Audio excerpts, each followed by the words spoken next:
Ladies and gentlemen, welcome to the Tayler Yarish Show episode. Siri is listening to what I'm saying right now. What did I say that triggered her? I didn't even say anything. Dude, they're all listening, man. We're all getting microchipped. Speaking of getting microchipped, got the vaccine. First shot, baby. Got the vaccine. Arm is a little bit sore. Forgot my ABCs. What can you do? Just kidding. Got that Pfizer vaccine, so I'm better than you if you got Moderna. You know who I'm talking to. You know who you are. You got Moderna. You got the... Can you get the Johnson & Johnson vaccine yet? I'm not sure. But yeah, got the shot. Feel very, very grateful. I didn't post about it because... I guess posting and talking about it on here is somewhat the same thing. Not really, but, I'm not going to do anything until I get the second shot, because it doesn't really matter until you get the second shot. But as soon as I get that second shot, oh, man, I'm carrying around that card. I'm flashing that to any motherfucker that wants to give me a problem, all right? Because there's nothing more you can do than just getting, everybody's got to get the vaccine. Probably it's what's going to happen. This is not how I wanted to start the show. But yeah, it's like, hey man, I got the fucking vaccine. It's been a couple weeks and I can't, not going to get infected. And if somebody comes at me, well, there's actually 3%, 3.2% chance that, if you smell a fart from someone who has, get out my face. Get on my face with it. I just can't do it anymore. What was I saying? I was talking about Siri listening to me, but that wasn't planned. We don't plan these things. We don't plan the mistakes on the Tayler Yarish Show. They just happen. It's just real, honest mistakes. That's what we're doing here. But yeah, got the vaccine at a Rite Aid, and I think my favorite character in the Rite Aid has to be the security guard. It has to be. He is the best, he or she. It's usually, the ones I've seen are usually dudes, but they're the best because I've never seen anyone really give a shit less about their job. I don't know if that's the way to phrase it. They don't care at all. Because, they're not stopping anybody. They've never made one stop ever. They're wearing a T-shirt that says security. Looks like they got it at a fucking boardwalk in New Jersey. And they're just on their phone. They don't care at all. I love it. Like, you go into the Rite Aid and the dude's just standing by the exit and he's just scrolling by his phone. This is the security detail. He's just looking up. He's got one headphone in. And because everyone there feels that way on the inside, but for some reason the security guy is the one dude who shows it. He's the one guy, because there's really nothing else that he can do. Like, everyone else might be looking busy, while they're stocking the shelves or whatever, but he's literally just there. And I don't know how a security guard does his job when he's just standing at the exit. Like, if he's supposed to catch somebody, just walking out with a fucking Easter basket full of candy or whatever they have in there, and I guess just if the alarm goes off, then he's there to catch them. But honestly, I don't even think he would do anything if the alarm went off. I don't even think he would, he's probably stealing himself. I would. But that's, we know I have an issue with stealing in the past. So I'd probably end up stealing from Rite Aid. If you're the guy, if it's your job to stop the people from stealing, how easy is it to steal? How easy is it to steal from your job? But I just love his fucking demeanor of just scrolling on the phone. Nobody gives him shit. Like, wouldn't it be great if every security detail just had that type of attitude? If every security detail had that mentality, like you turn on the TV and the president's giving a speech and there's a fucking Secret Service guy right behind him just like scrolling his phone. He's got one AirPod in. Like that would just it'd be hysterical. But yeah, man. Vaccine all shot it up. I was just on a FaceTime call with my family, and we were talking about my younger brother still in school and just how it's changed since we've been in school and how little you can get away with in terms of cheating. And we were talking about you don't like hand papers in anymore. We used to, print out a paper and give you the paper. Now everything is a deadline and you have to submit it online and fucking turnitin.com.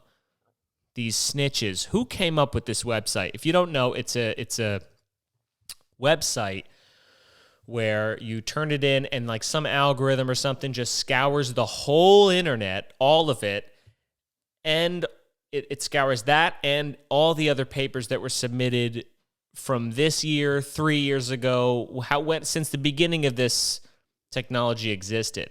And it identifies any kind of plagiarism whatsoever, and it detects and it gives you a score, a percentage. Like this is 7% plagiarized.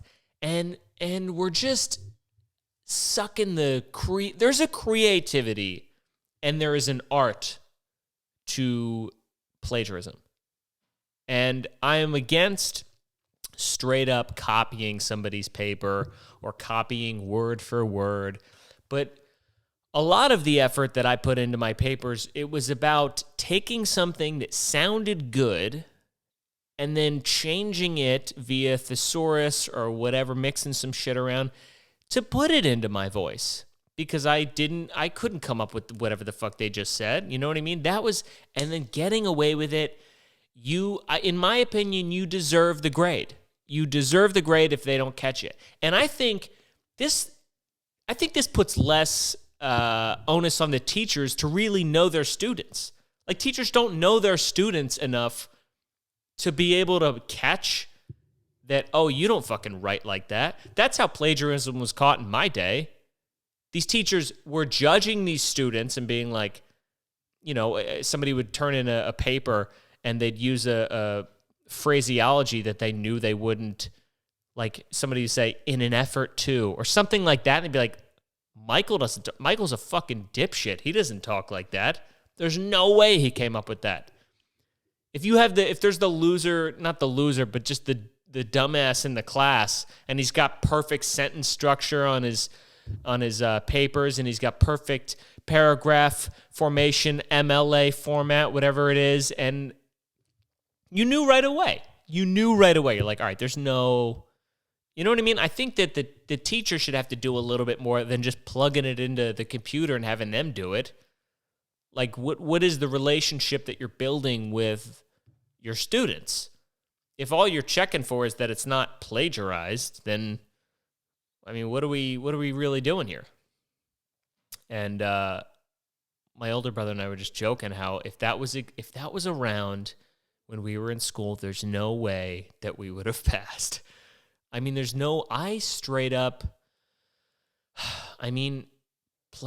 technology to go to combat cheating is crazy now, because you're taking everything is online now, and you have to download something where it shuts down your tabs, and there's my brother was saying there's a technology where your computer camera scans your eyes and it can detect if you look off screen, which is kind of creepy, to be honest with you. Because you don't know the answer. You look up, you look around, you look to the side at your neighbor's paper. God.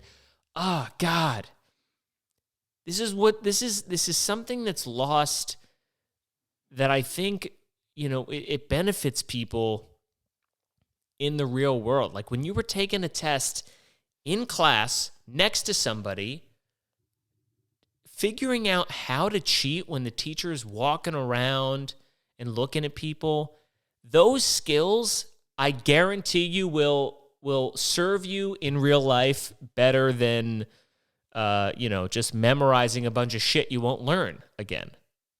Like I remember there were tests, especially for science, when you just have to memorize a bunch of stuff, and if you're not interested in it, like if I'm not interested in it, it's not going to stick. So I would spend, like, Spanish, perfect example.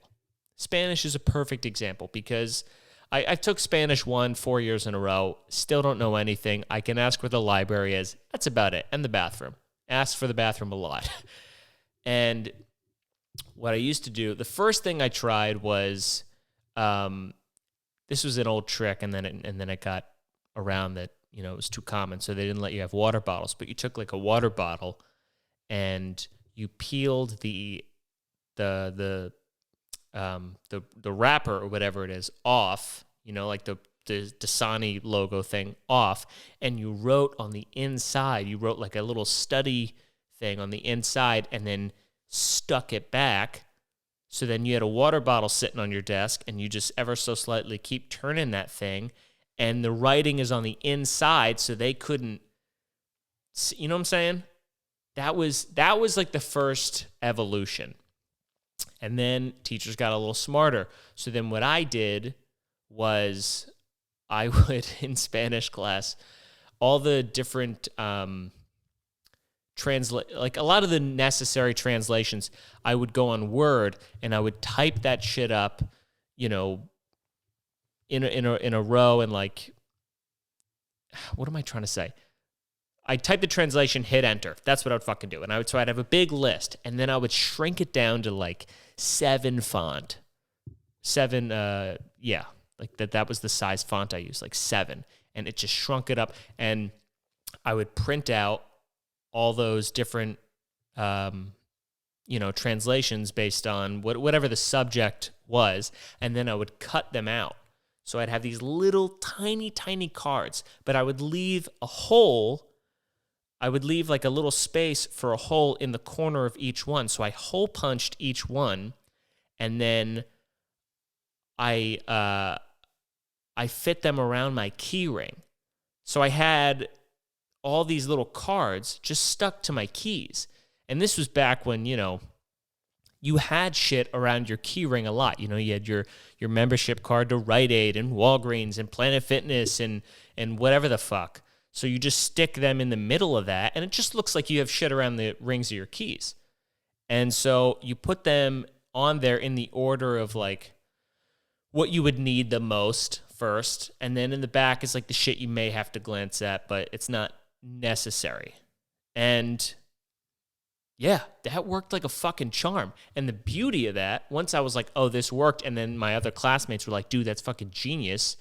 And then you could, it's all typed up. So I just printed out a bunch of them, and you just sell them to people.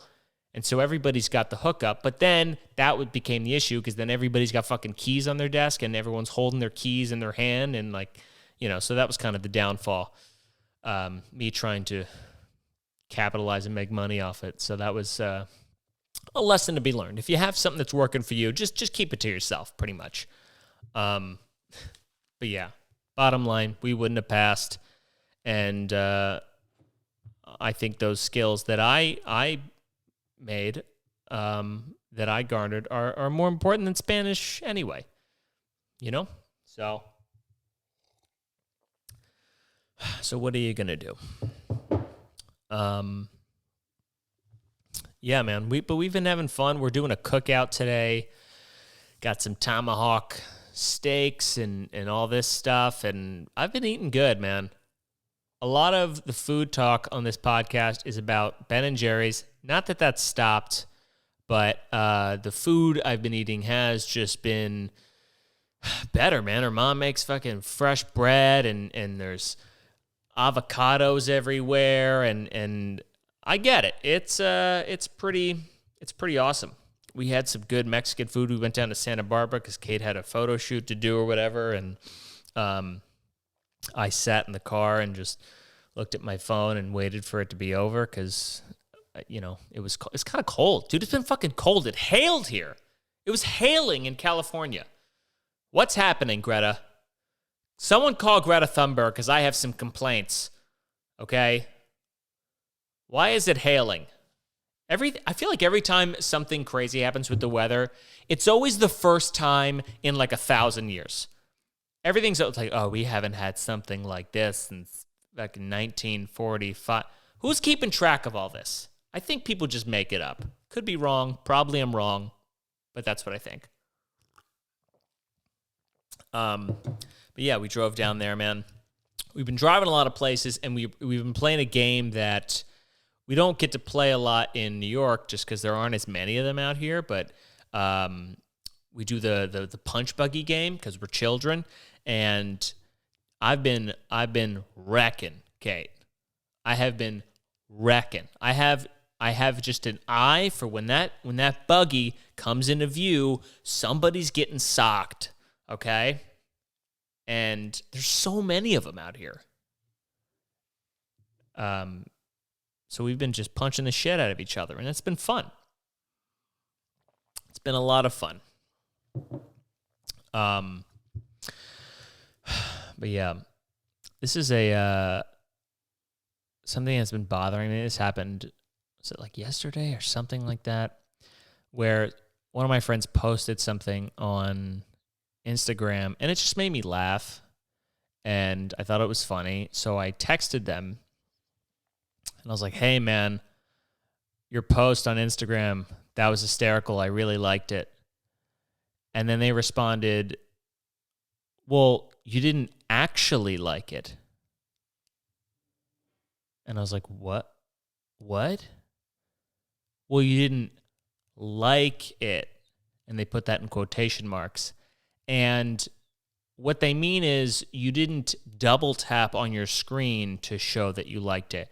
And it just made me upset, and it made me sad as well. That I was like, hey, I actually said to them, I like this. And they go, oh, but you didn't actually like it. No, I did. That's what actually liking is. That's literally liking it. I'm expressing my fondness for what you fucking posted by telling you. But it doesn't matter because there's no way to record that. He's not going to screenshot my text message and put that up there for clout. No, that's not important anymore. How you actually feel about somebody or what they do, it doesn't matter. As long as you double tap that screen. Just keep fucking double tapping that screen. I mean, are we all just, we're just whores for attention. You know what I mean? We're just whores for attention and the clout and the likes, and it's addicting, and it's a real problem. And it was just a funny catch to me, man, like of where things are, and you didn't actually like it. The amount of times that people have, it made me think, like, that's happened a lot to me, where I'll mention something somebody posted, and they're like, oh, you saw that? And you're like, yeah. Like, but you didn't like it. Yeah. What the fuck? Why didn't you like it? People get angry with you. People get angry with you if you don't like their stuff. It's a similar anger to like if they say something to you that doesn't, like if they text you something that doesn't necessarily need a response. It's not necessary. It's more, I guess, of an acknowledgement.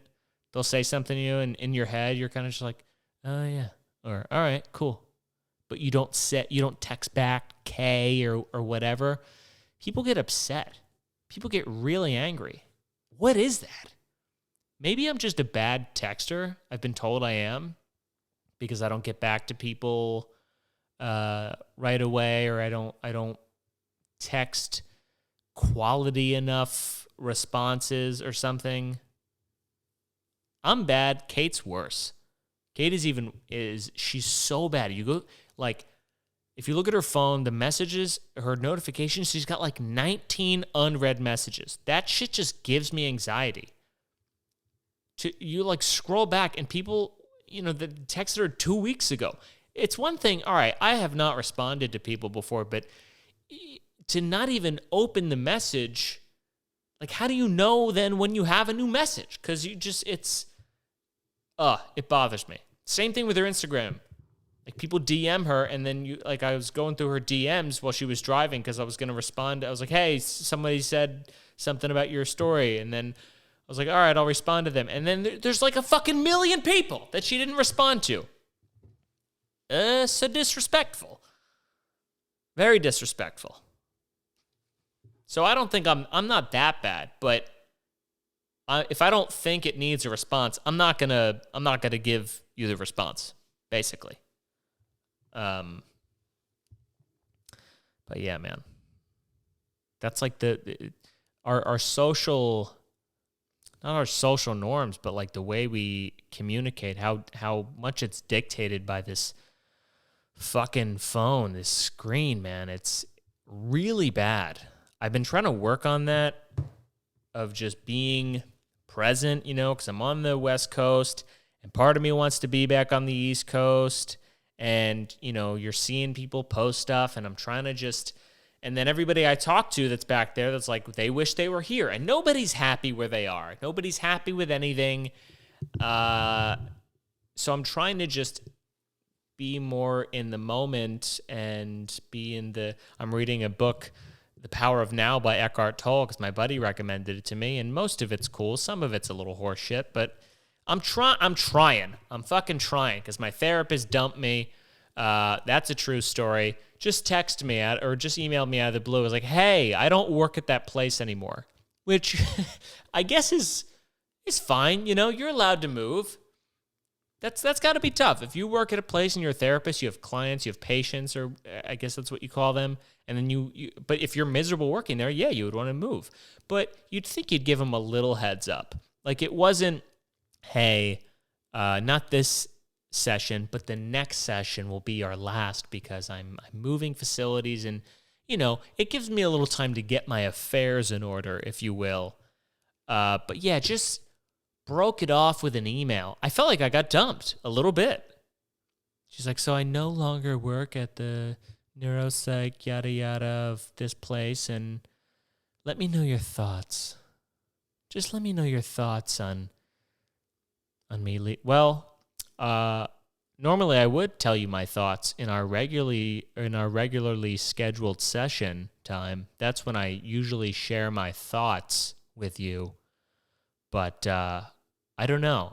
What are my thoughts on you leaving? Does it matter? Are we going to have a back and forth about these thoughts where you bill me at the end of it? Is that going to happen? No, just poof, gone. It's like a Dear John letter, because I went to California, and we had talked. We had talked about me coming back. I told her I would return. I made a promise to her. I looked her in her eyes before our last session, and I said, I will come back. Wait for me. I looked her right in her eyes, and I said, wait for me. And she didn't wait. She wrote me that damn email and was like, you know what? I'm moving on. Maybe it was because of me. Maybe she couldn't help not seeing me every Tuesday. And so I was like, okay, are you moving to a different,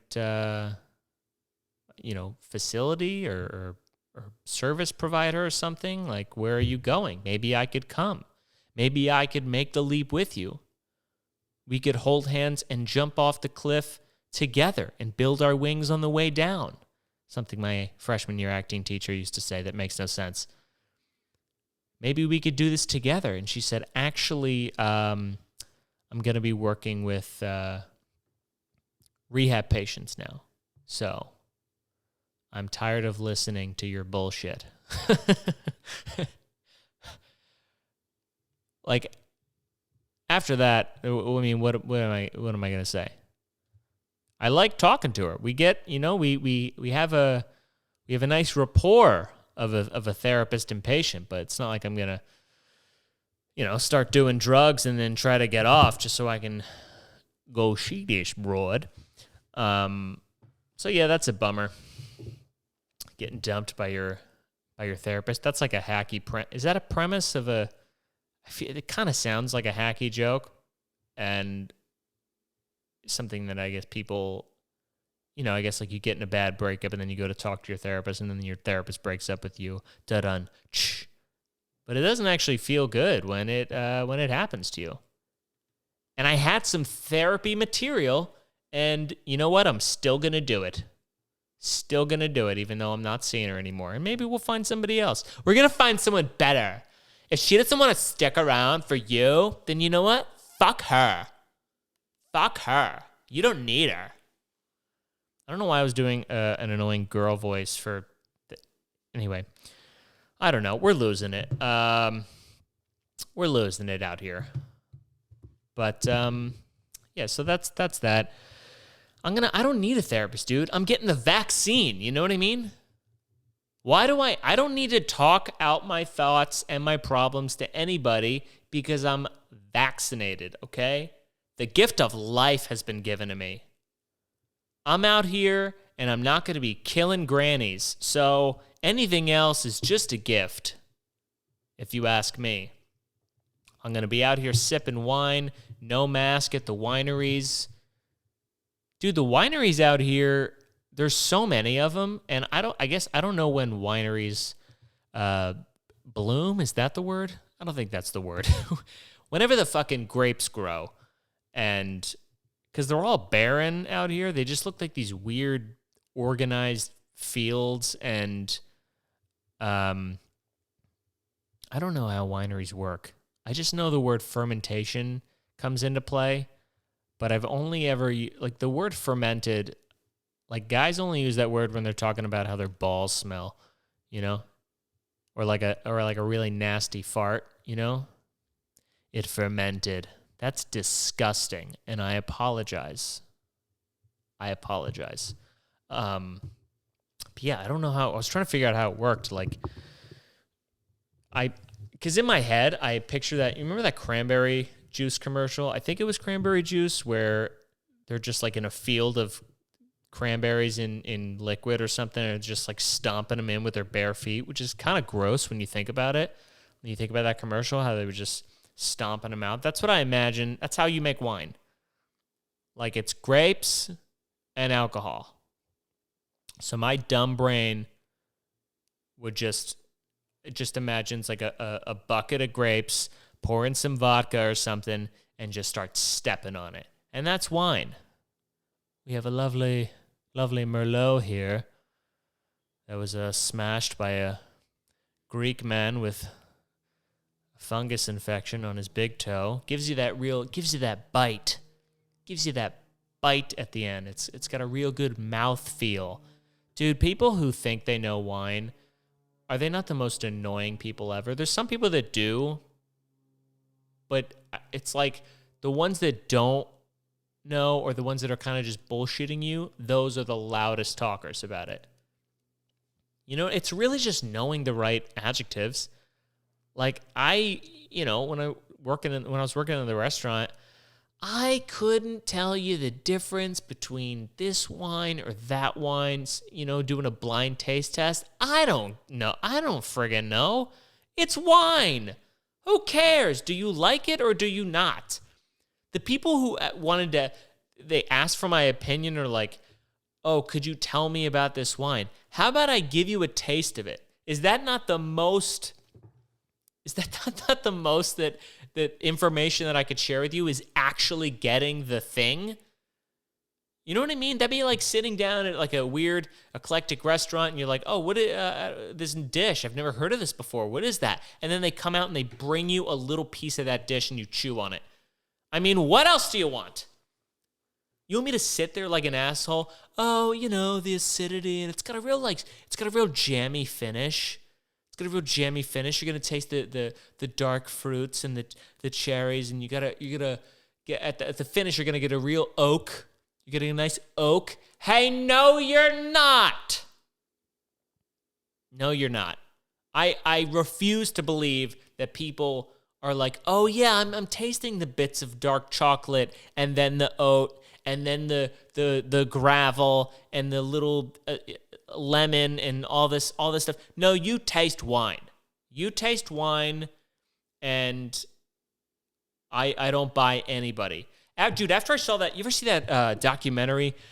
It's called Bad Grapes, where this dude basically just rips off all these rich wine experts, quote unquote.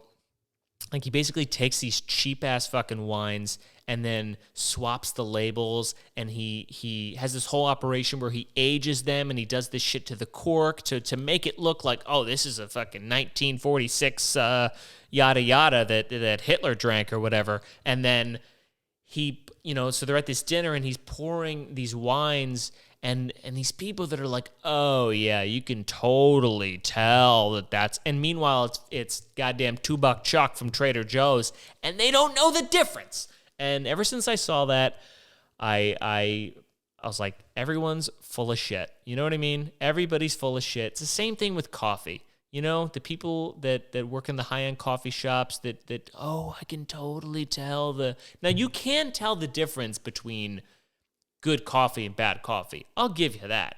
But the little minor differences, it's coffee. I had to go through a coffee training one time where we went to the plant or the roastery, whatever you call it, that place with all the beans and shit, and we sat around, and they gave us like 8 different cups, and I drink, maybe it's because I drink my coffee hot. I like hot coffee. Shoot me. But this guy's like, no, you got to let it cool and basically get it let it get lukewarm before you really start to taste the notes. I'm like, well, nobody's doing that anyway. Nobody's, you know what I mean? I don't know. I digress.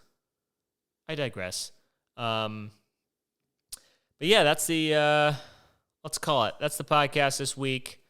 Gonna go eat some good food.